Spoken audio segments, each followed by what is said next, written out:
China's zero COVID policies are in the news these days because of major protests breaking out in the country.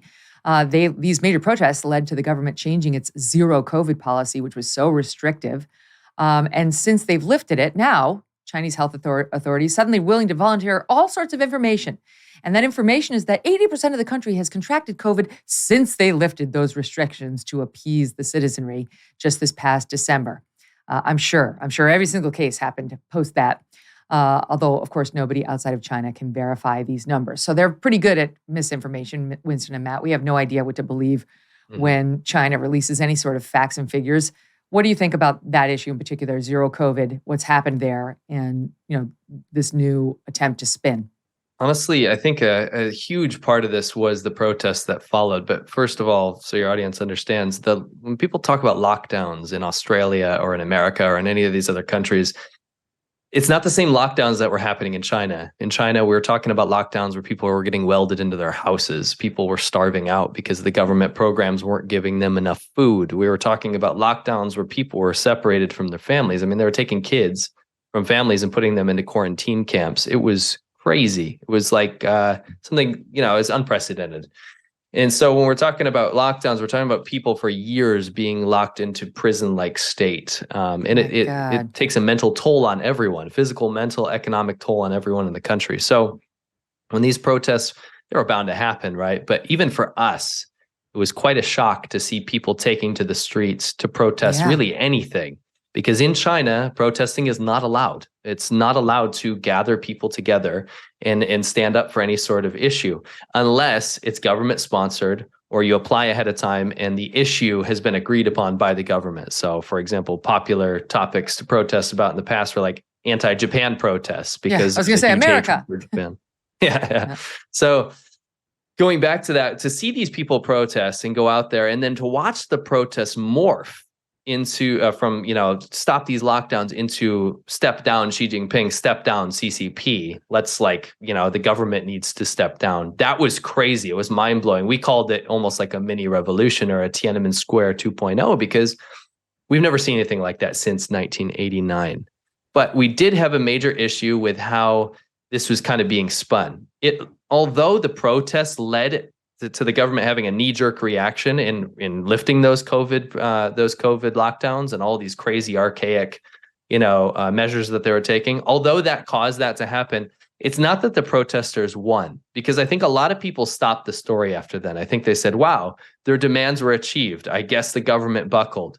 What they don't realize is that after the fact, the police, the secret police, the government tracked every single person that was even near the protests. I mean, we were talking to people the other day that didn't even participate in the protests, but they were near them, and they were visited by police. And the people that participated were disappeared. And we're talking about kids that were just holding up blank pieces of paper, and the protests were taken away by secret police. So that's where the conversation stopped. And we were really disappointed to see that people didn't realize that the protests weren't necessarily successful. China's still a very, very authoritarian, crazy, archaic system where they will go after anyone for standing up against the government. It's just this time they got away with it because they did it silently. Following up on what we discussed in the last segment about the crime and what's actually happening there, and listening to you describe these government tactics of disappearing people and so on, I've got to ask you about this op-ed in the New York Times, which I'm sure you saw, by Heather Kay, talking about what a lovely experience it was raising her children. She's American in China. My work in the fashion industry took my husband and me to Shanghai in 2006, where we spent the next 16 years, started a family. In China, government co-parenting begins in the womb. They opted to send their twins, I think, to Chinese kindergarten. You know about that, Winston. Lecturing us on everything in the Chinese kindergarten, including how many hours our daughters should sleep, what they should eat, and their optimal weight. Most of us, Heather, can figure that out without the government, just FYI. People have been doing it since the beginning of time. She goes on to say, each morning, all the students performed calisthenics in straight rows and raised China's red flag while singing the national anthem. Now, I have to say, I would like to see some more civics here in America, and I would like to see the pledge and a little bit more push toward patriotism like we used to have. So there's a piece of me that felt a little envy when I read just that tiny piece of it. But then she goes on to talk about how we sometimes felt as if our children were on loan to us for evenings and weekends to be delivered back to school each weekday. She loved how how academically driven they were because they didn't want to disappoint their teachers. They would repeat Chinese propaganda concerning keeping up with their peers, despair, whatever. Then she goes on to say that the surveillance state results in its own kind of freedom. With crime and personal safety concerns virtually eliminated, our daughters were riding the subway unsupervised in a city of around 26 million people from the age of 11. I got to tell you guys, I'm so glad to hear you tell the truth, because part of me was like, well, that'd be nice. As a person who had kids in New York for 9 years, you can't do that there. But this, what is this? Is this propaganda by this woman? There's a couple of things, and I know you've got a lot to say on this, but the first thing that I want to address, strangely enough, is the idea of her children traveling by themselves on the subway. Well, because the children are not Chinese, the chances of them actually being targeted by crime are zero. Because in China, if you're caught messing around with foreigners, the penalties are so much higher.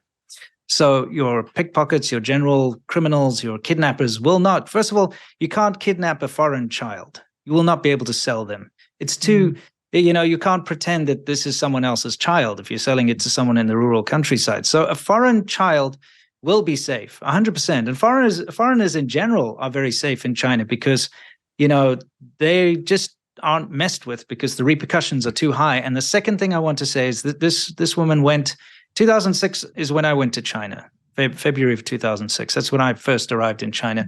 And I lived through the entire period all the way up till 2019. And I saw what she saw in the beginning was a China that was changing for the positive. So she got a positive experience in the beginning. But not only that, Shanghai is not China, all right? Shanghai is the most cosmopolitan, most foreign-friendly city in China. So it's like going to New York or something like that. You can't compare New York to rural Alabama or something like that. You just can't do it.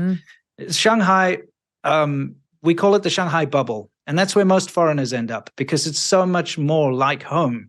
You have they got a Hooters there for crying out loud. Is your business still using spreadsheets and emails to manage important sales commission? Is your support and operations staff stretched too thin? Are your salespeople constantly trying to piece together the puzzle for what they're going to get paid on and what's potentially missing? Well, this is where Clearcomp comes in. Clearcomp is a one-stop shop for your business to manage sales commission documentation like commission plan info, product info, and facts. It's basically a sales operations and sales enablement dream platform.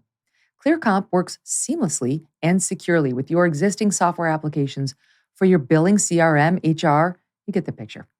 Your sales team will perform their best with real-time results and earnings using Clearcomp's interactive dashboards, and your operations team will be able to make commission plan adjustments with just a few clicks. So please get this done already, right? Get rid of this stressor. Modernize your sales organization. Improve your business today by visiting clearcomp.com.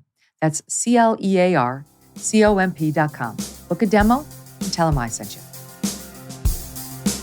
Hey, thanks so much for watching. If you like what you just saw, hit the subscribe button for more clips and full episodes.